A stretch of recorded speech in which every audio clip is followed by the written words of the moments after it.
如果你覺得 vivo X300 Ultra 爆料已經很誇張，這次來的更扯的 ，OPPO Find X9 Ultra 居然有10倍光學長焦，可能嗎？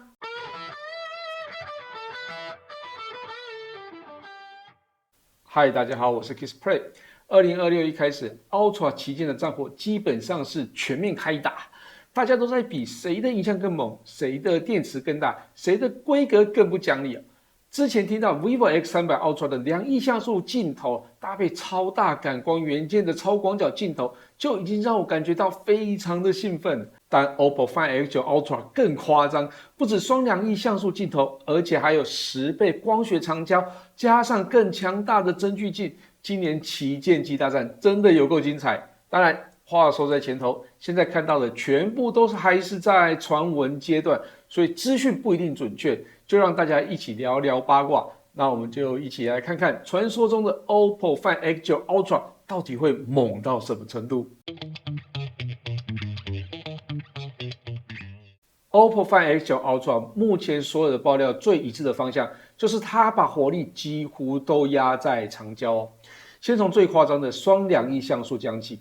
第一顆2億像素就是放在主鏡頭，跟 vivo X300 Ultra 的傳聞是相同的哦，都是採用1.12寸2億像素 Sony IMX09E 光圈是 f1.57， 因為這顆感光元件的面積比起三星的 ISOCELL 1.22寸的 HP1 還有1.3寸的 HP2 都要來得大，所以更適合放在主鏡頭。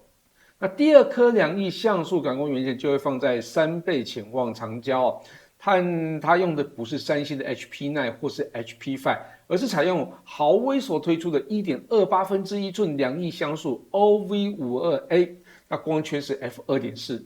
那這顆感光元件的尺寸比 vivo 所採用的1.4寸 HPB 還要來得大，感光能力理論上一定會更好。不過呢，這要看實拍之後才知道成像的品質。看完這2顆2億像素感光元件的鏡頭已經很扯了，沒想到三星在 S20 Ultra 捨棄的10倍光學望遠，讓 OPPO 給撿回來了。很多三星愛用者應該都很喜歡這個10倍光學哦，所以不少朋友手上都留着 S23 Ultra 捨不得換。不過現在應該有換機的動力了吧？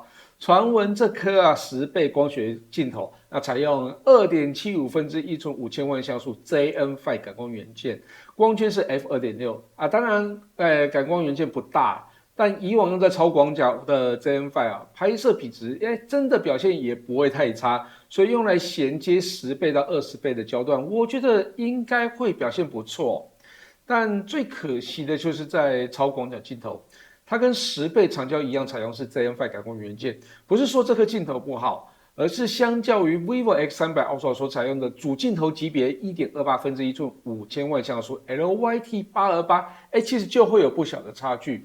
也就是說，雙2億像素感覺很厲害，還有10倍光學望遠哦，但實際上焦距所覆蓋的範圍，我覺得其實跟 vivo X300 Ultra， 好像也不會差太遠哦。2025年智慧型手機市場，除了 vivo 帶起了2億像素長焦風潮之外，也連帶了推動長焦增距鏡的發展。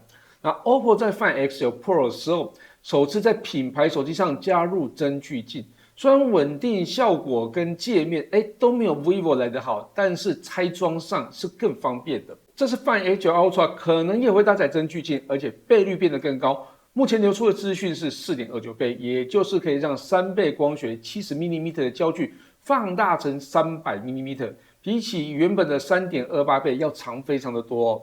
目前可以確定的是，如果 Find X9 Ultra 流出的 Oreo 鏡頭模組外形，增距鏡的底板應該是沒有辦法跟 X9 Pro 共用，但鏡頭部分應該會使用同樣規格的卡扣，這就等發表後再來正式確認哦。再來就是 OPPO 長焦增距的界面會不會改變？我就要這麼說啦 ，vivo X200 Ultra 的時候，它是第一次採用增距鏡，它的界面設計就是跟 OPPO Find X9 Pro 所用的長焦增距界面設計是一樣的。它也是到下一代之後才去改進哦，變得非常的好用。那 Find X9 Ultra 會不會調整呢？我希望會哦。當然 ，OPPO 最討人喜歡的色彩調整，也就是那一顆原色真彩鏡頭，傳說這次也會進行升級。那細節上還沒有透露太多，但我猜測會讓分區更細，來自更好的應用在細節上的色彩調整哦。外形部分，原本以為 OPPO Find X9 Ultra 會採用 X9 Pro 那樣的方形的鏡頭模組，但目前看，流出來的照片一樣都是圓形 Oreo 鏡頭模組。那特別的是，近期看到的渲染圖背蓋可能是玻璃加金屬加樹皮那種拼接哦，甚至模仿復古相機上下兩節蒙皮哦。那底部還有模擬手把的那種隆起。那看起來，我覺得有點醜，有點怪啊，但是辨識度蠻高啊。那聽說這個已經有被 OPPO 原廠來去否決這個外形了哦，所以到底會不會有這個外形出現呢？我們就再看看吧。那螢幕部分，傳言搭載 6.28 寸 2K 解析度的平面 OLED 顯示器，我覺得並不是太特別的規格啦哦。那處理器部分用上全新 Snapdragon 8 Elite Gen 5是完全不會有意外的啦。那電池電量部分傳出的數據都會落在7000到7300毫安時左右，並沒有 X9 Pro 來的高。啊，我覺得這個已經是相當大的電池了啊，所以我覺得應該是夠了啦。那充電部分是提供100瓦有線、50瓦無線，是非常有效率的充電功率。那防護部分將會有 IP68、IP69K 哦，有多一個 K 哦，它的防水等級。那 IP69K 比起 IP69 多了什麼防護呢？其實這是原本用在汽車產業的防護等級，也就是可以耐80度左右的水溫啊，以高壓近距離多角度噴洗哦。那簡單來說啊，現在帶着手機去 SPA 應該也不會有太大問題啦。最後來聊一下上市資訊，發表會時間目前說法大多集中在2020年3月上旬或是中旬，跟 vivo 的時間應該不會差太遠。